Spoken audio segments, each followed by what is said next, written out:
Baik, Assalamualaikum warahmatullahi wabarakatuh. Selamat malam Bapak. Perkenalkan, kami dari kelompok C akan mempresentasikan hasil kerja kelompok kami dengan judul Uji Disolusi Sediaan Tablet Dekloperamin Maleat dan Durokort, yaitu betamethasone dan dexkloperamin maleat, dengan dosen pengampu Bapak Andi Faruroji. Adapun anggota kelompok kami yaitu Nuraini Rizka Septiana, Riksa Hikmah Kusuma, dan saya sendiri Rehana Dini Safitri, Sherina Fianti, dan Ingrid Aprilia Manulang. Dexkloperamin maleat digunakan untuk pengobatan beberapa alergi dan iritasi kulit.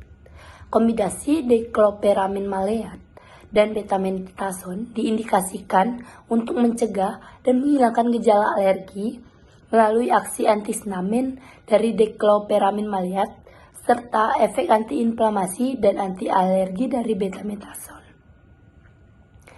Tujuan dari literatur review ini adalah untuk menganalisis disolusi terkait bioavailabilitas dari sediaan tablet dekloperamin maleat maupun tablet kombinasi antara dekloperamin maleat dan betamethasone.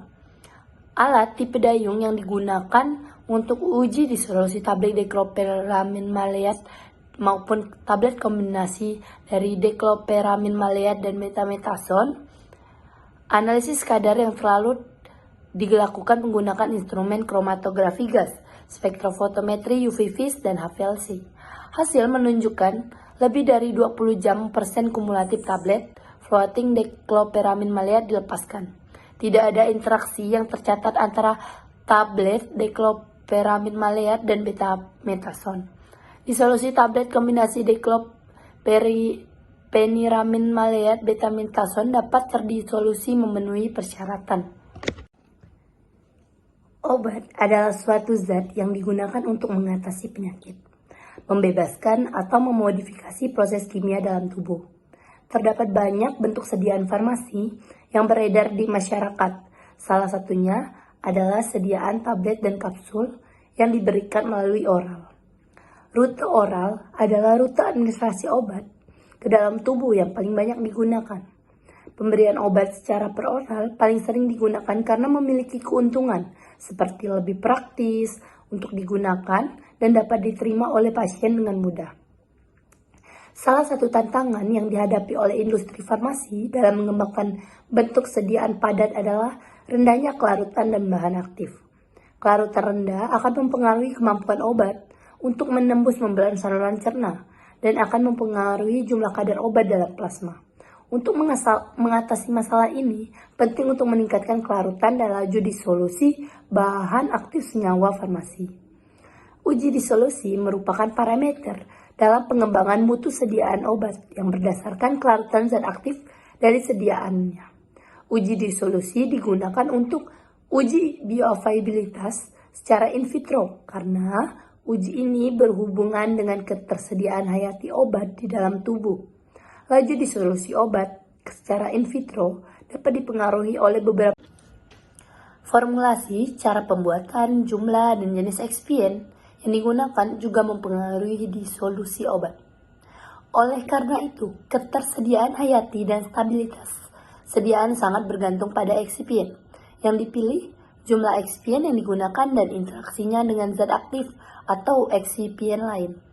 Faktor alat dan kondisi lingkungan yang mempengaruhi disolusi antara lain perbedaan alat yang digunakan, kecepatan pengadukan dan suhu, viskositas, komposisi medium, serta pengambilan sampel juga dapat mempengaruhi kecepatan pelarutan obat.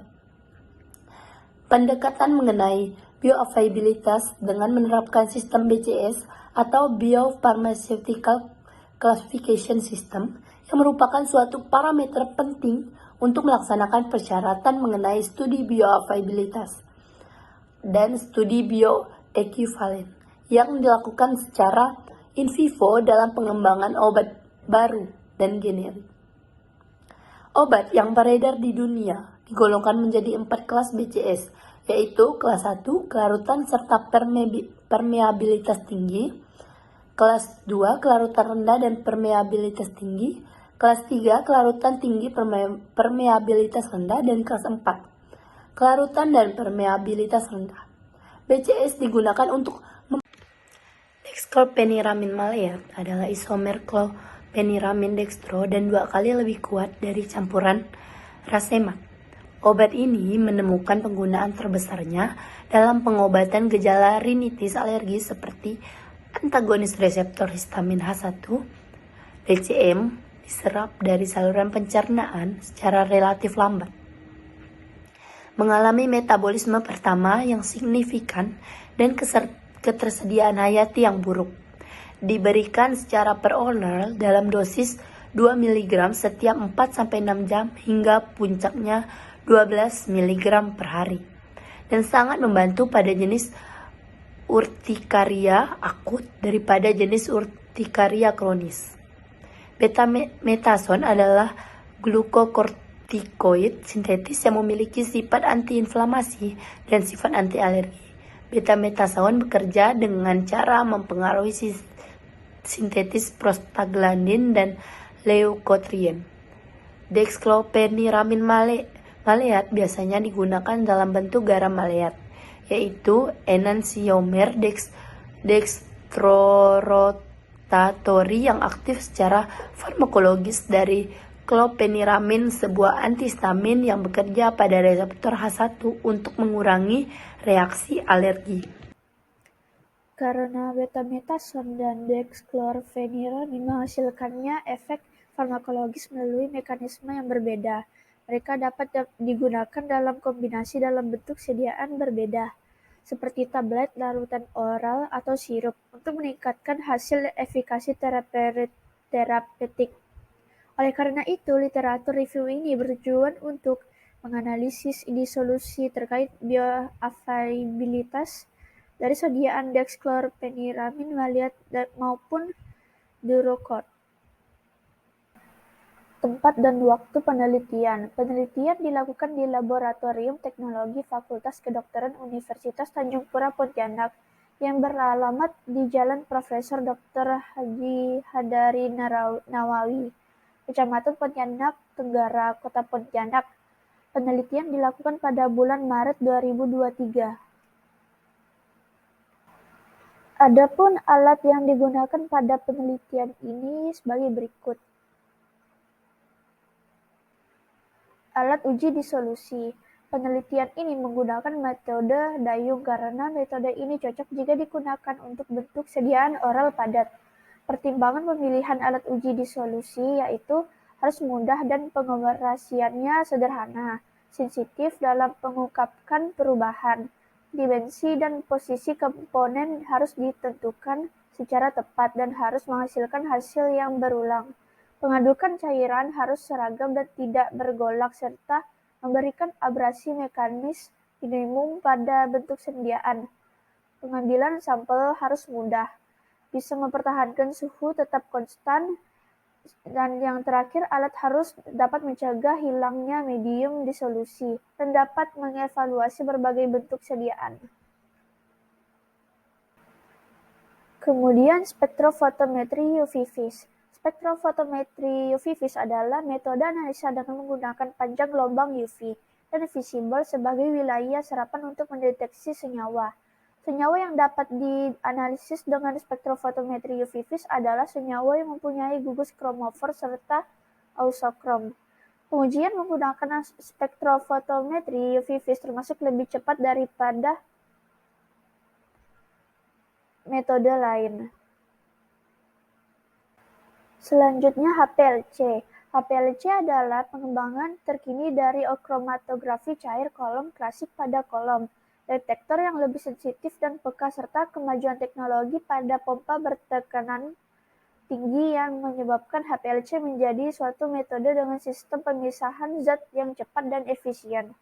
Analisis dengan HPLC memiliki beberapa keunggulan, antara lain waktu analisis relatif singkat, volume sampel yang digunakan sedikit, dapat menganalisis senyawa organik dan anorganik, serta kolom yang dapat digunakan kembali. Nah, alat selanjutnya yang digunakan dalam uji disolusi ini adalah kromatografi gas.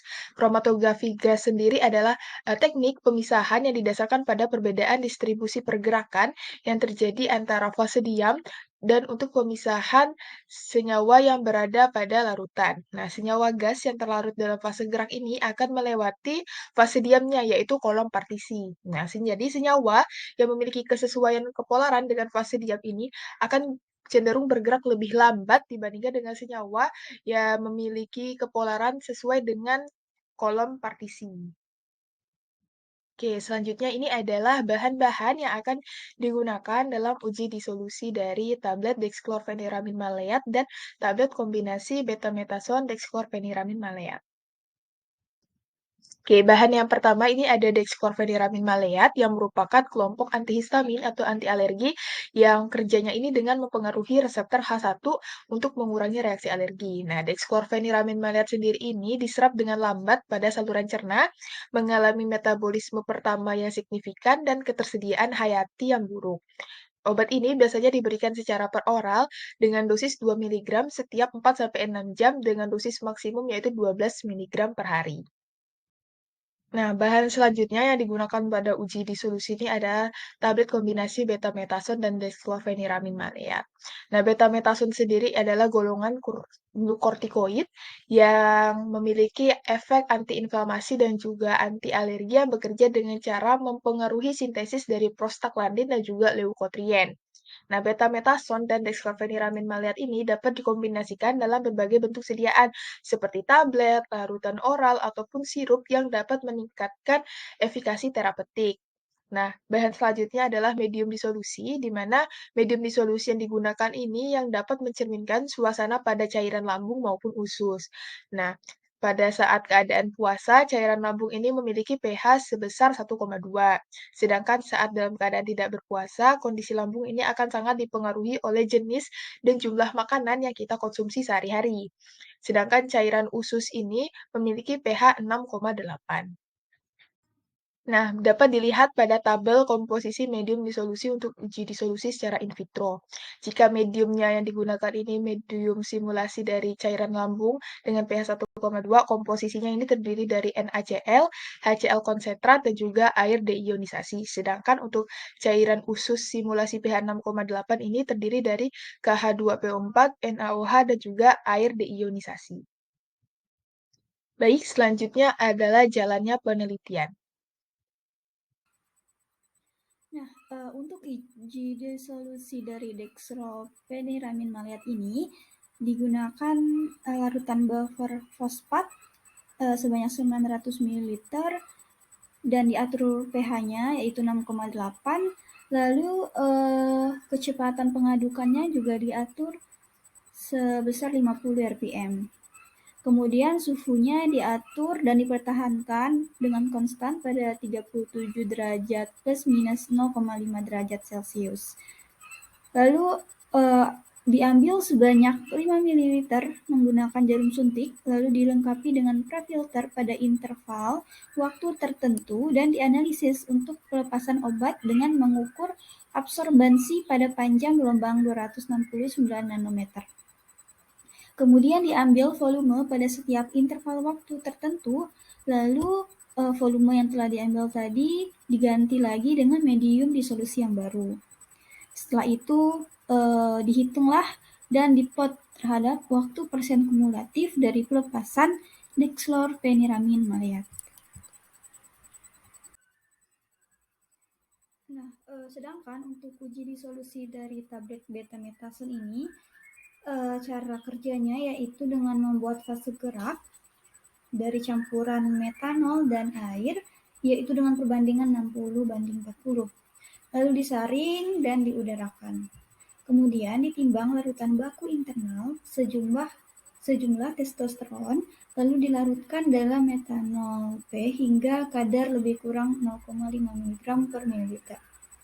Selanjutnya ditimbang larutan baku dengan seksama, yaitu betamethasone BPFI, lalu dilarutkan dengan metanol P hingga kadarnya lebih kurang 0,5 mg per mililiter. Kemudian dipipet sebanyak 1 ml larutan tersebut dan ditambahkan dengan 1 ml larutan baku internal. Lalu diencerkan dengan air hingga 900 ml dan disuntikkan secara terpisah sejumlah volume sama, yaitu lebih kurang 200 mikroliter larutan baku dan aldiquot ke dalam kromatograf. Lalu direkam kromatogram dan diukur respons puncak utama tersebut. Dan terakhir yaitu dihitung jumlah betametason yang terlarut.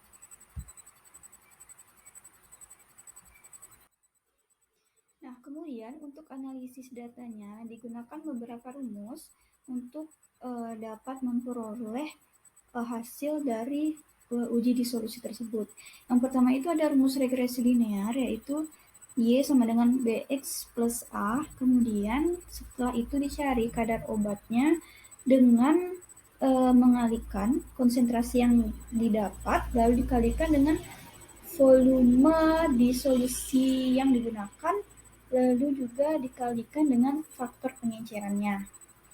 Nah, lalu dicari faktor koreksinya, lalu setelah didapatkan faktor koreksinya, dihitung kadar obat terkoreksi dengan menambahkan kadar obat yang telah didapatkan tadi dengan faktor koreksi yang telah kita cari. Kemudian barulah didapatkan persentase disolusinya dengan membagi jumlah obat terkoreksi dengan kandungan zat aktif yang tertera pada label, lalu dikalikan dengan 100%.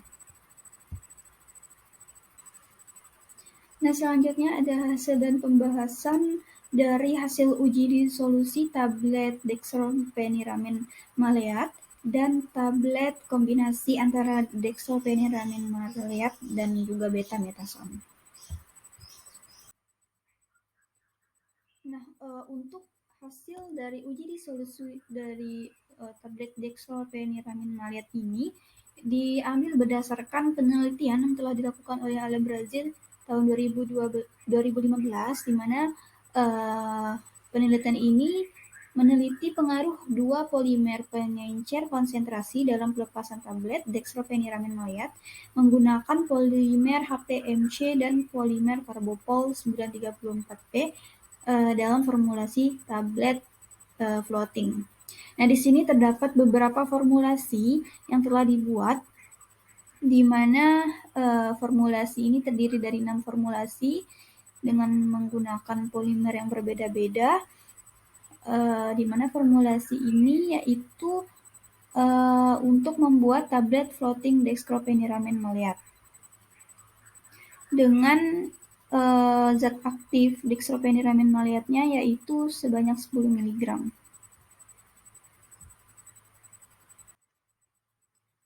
Nah, dari ke-6 formulasi tadi lalu diuji disolusinya dan didapatkan untuk pelepasan obat secara in vitro dari tablet floating dextropeniramin maleat dapat dilihat pada tabel, di mana pada semua formulasi tablet tersebut itu mengandung zat penghasil gas atau natrium bikarbonat dalam jumlah yang sama dan mampu mengontrol pelepasan dextropeniramin maleat secara efisien selama periode waktu 12 jam. Lalu agen pelepas terkontrol hidrofilik ini seperti HPMC dan karbopol yang ditambahkan dalam formulasi tablet tersebut itu dapat membentuk lapisan setelah hidrasi. Nah, lapisan gel tersebut berfungsi untuk mencegah efek ledakan dan memberikan pelepasan obat yang lambat dari tablet dextropeniramin maleat ini. Nah, pelepasan obat tablet dextropeniramin maleat ini dapat terkontrol selama 16 jam dan formulasi yang paling optimal itu terdapat pada formulasi ke-6, di mana dia disolusinya terjadi selama 24 jam.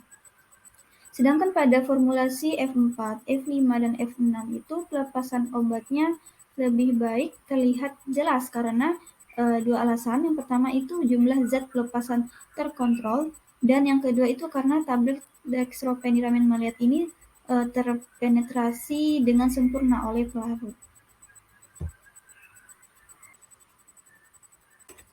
Nah, penetrasi dari dextropeniramin maleat ini dapat cepat karena disebabkan oleh sifat hidrofilik dari dextropeniramin maleat sendiri dan porositas tabletnya.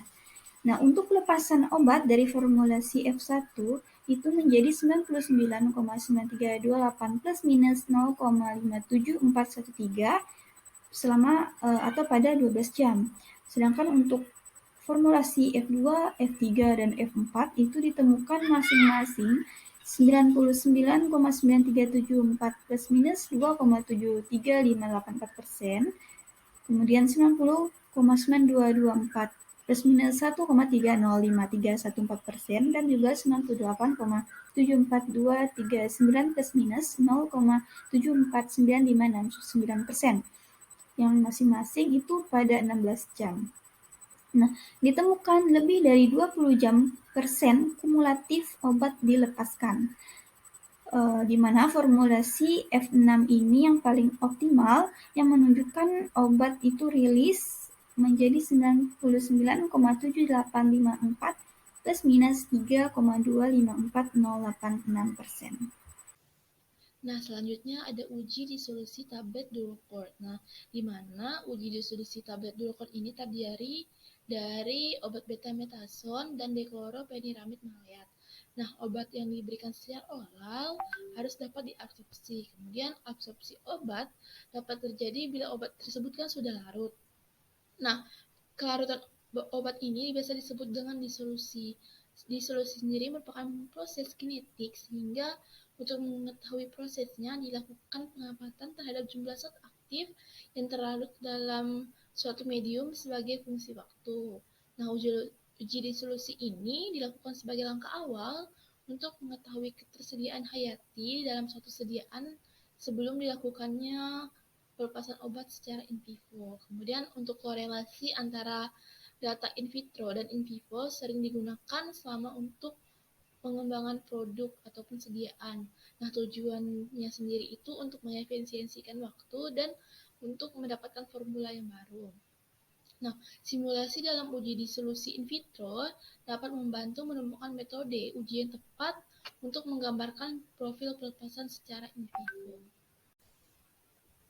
Dikloropheniramid maleat yang terserap dengan baik di dalam saluran pencernaan dan setelah pemberian oral, konsentrasi puncak plasmanya mencapai waktu 2-3 jam dan bioavailabilitas oralnya sekitar 25 hingga 50% dan pengikatannya pada protein plasma yaitu berkisar antara 69 hingga 70%. Nah, waktu paroditas sendiri itu berkisar antara 20 hingga 24 jam dan metabolitnya terutama diekspresikan dalam urin dengan 19% dari dosis muncul di 24 jam dan total 34% dalam 48 jam. Kemudian betametason diserap dengan baik secara oral, konsentrasi puncak plasmanya yaitu dalam 2 jam secara bertahap menurunkan konsentrasi selama 24 jam dan betametason ini metabolisme di hati dan 64% dari dosis betametason yang diberikan berkaitan dengan protein plasma.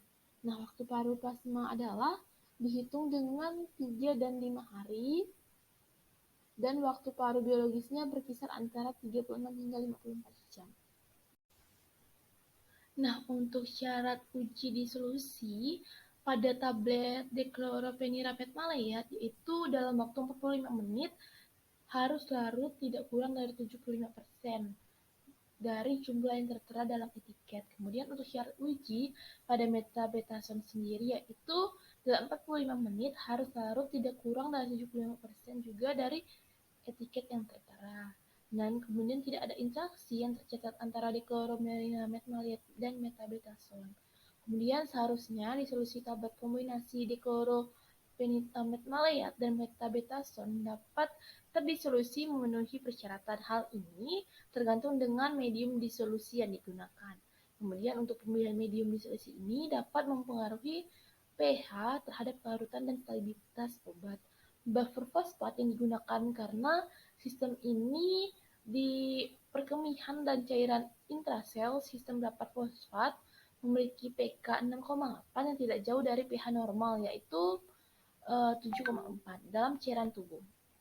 Dan keadaan ini membuat sistem tersebut dapat bekerja mendekati kekuatan datar maksimum. Diatur juga suhu pada 37 derajat karena suhu ini merupakan parameter suhu in vivo. Nah, pengambilan cuplikan sampel sendiri dilakukan untuk mengetahui konsentrasi zat aktif yang terlarut pada setiap unitnya. Selang waktu pengambilan harus sama untuk setiap pengukuran agar tidak terlalu menyimpang. Kemudian untuk volume sampel yang diambil harus diganti dengan media segar yang dipanaskan pada suhu 37 derajat Celcius. Penggantian volume media dilakukan dengan hati-hati agar tidak mengganggu aliran dalam vessel atau unit sediaan yang masih ada. Kemudian faktor-faktor sendiri yang dapat mempengaruhi kecepatan disolusi yaitu dapat seperti sifat fisika kimia obat, formulasi produk obat, proses pembuatan sediaan, dan kondisi uji disolusi sendiri. Beberapa faktor eksternal yang terkait dengan kondisi percobaan dalam uji disolusi dapat mempengaruhi kecepatan disolusi. Nah, hal-hal tersebut antara lain intensitas pengadukan, macam dan komposisi medium, suhu, dan mode alat disolusi yang digunakan. Nah, berdasarkan penjelasan sebelumnya, dapat disimpulkan uji disolusi pada sediaan tunggal dikloropheniramid maleat lebih dari 20 jam persen kumulatif tablet floating dikloropheniramid maleat dilepaskan terkontrol selama 12 jam. Pada sediaan kombinasi dikloropheniramid maleat dan metametazon, tidak terdapat interaksi antara keduanya, sehingga disolusi sediaan tersebut dapat memenuhi persyaratan. Nah, berikut merupakan daftar pustaka dari literatur yang kami gunakan.